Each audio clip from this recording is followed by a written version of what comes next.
Hi, my name is Brandi Howard. I'm an automotive service technician here at Integra Tire. Cars have always kind of been a part of my life, but more so just working hands-on. My dad is a licensed carpenter, so I've always been working with him on little projects here and there. And as a kid growing up, we've always, had cars in our family, and my dad's friend would come over and he would always be fixing them, and I would always be staring at him, watching, wondering, what is he doing? It's not a piece of wood that my dad uses, it's a car. My favorite vehicle I ever owned was a 1987 Toyota Supra Turbo. I owned the car, unfortunately, for only about 6 weeks. It was a blast. It was manual transmission, turbocharged. It was just a piece of history, just the technology that was in the car and just how fun it was to drive. It was just amazing. But now, 10 years later, I regret getting rid of that car because of how valuable and rare it is now today. The automotive industry, I feel like, is definitely an essential service. I mean, you have truckers driving, essential freights, all across the nation. You've got couriers, you've got delivery drivers, you've got ambulances, police cars, fire trucks. Those all need to be maintained. We have several doctors who come into the shop, several nurses who come into the shop that they need to get to work. They're working double shifts, and the last thing that they want is for their vehicle to break down. What I like about Integra Tire so much, especially the one that I work at, is just how genuine we are. My boss, Wes, has been doing this for over 50 years. He's been in the automotive industry for over 50 years, customer service. He knows how to treat customers. He understands that they are people. We have customers who have been coming here for 20 years. We try to make it as comfortable as possible for them. This is the last thing that you want, is to go into a place, not know anything about what you're doing, and to feel ripped off. We do not want people to feel ripped off when a customer comes in and they say, my car makes this weird noise, or my car does this weird thing when I turn my indicators on, my tail lights go off. Things like that are extremely intriguing to me, and it makes me excited.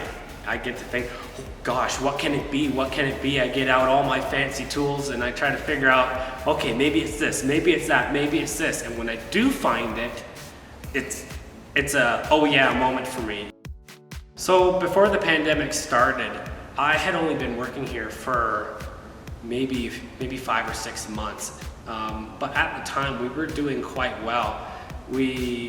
Business was busy. We were getting lots of tire jobs in.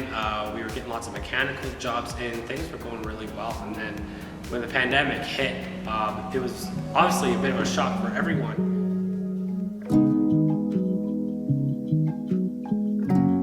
We were doing almost half days. We were doing shortened days. We were doing half staffed, just to try and minimize the amount of contact we had between each other and our customers' vehicles. And that only lasted for a few weeks, because once we found out that we were deemed an essential service and we were allowed to stay open, as long as we followed all the proper safety protocols, our business just started going through the roof. It was unbelievable. We were having record-breaking numbers. A lot of people who couldn't work were just staying at home. So those cars that they had, they took the insurance off of them and they sat in their driveway. And they sat for 1 month, 2 months, 3 months, 4 months. We've had some vehicles coming here that have been sitting for almost a full year. And when they bring those into the shop, initially they go to start their car because they have to go back to work. They start the car won't start. First thing is, okay, it needs a battery. Well, they have AMA, so it's cheaper to just tow it here. They tow their vehicles here. We determined, yes, it needs a battery, but because it has sat for so long, now the brakes have all rusted over. All the belts have cracked. All the rubber hoses have all started to deteriorate and fall apart.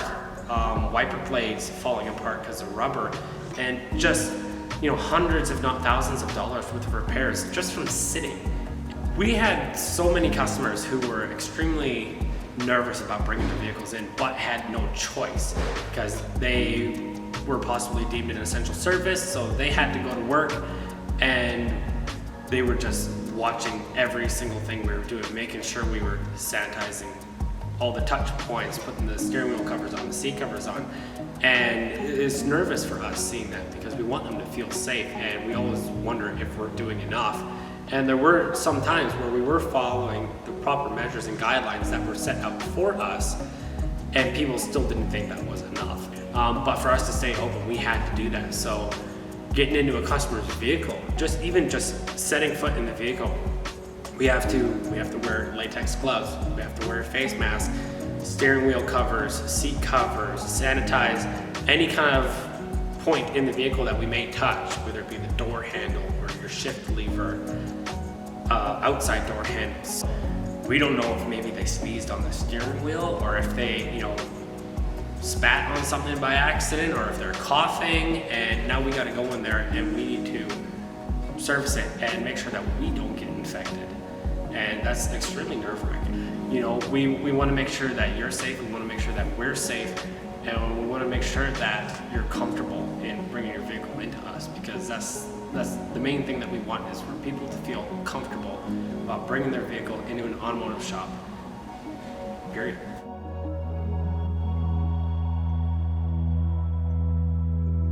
I just want to be able to see my friends when the pandemic is over. It's tough because, I can't hug them, I can't shake their hand, I can't joke around with them. And the same thing goes with my family. I just became an uncle to twins, and so I'd really like to be able to go to Vancouver and see my sister and hold those two little babies in my arms. But, I can't do that right now. And so that's what I'm looking forward to.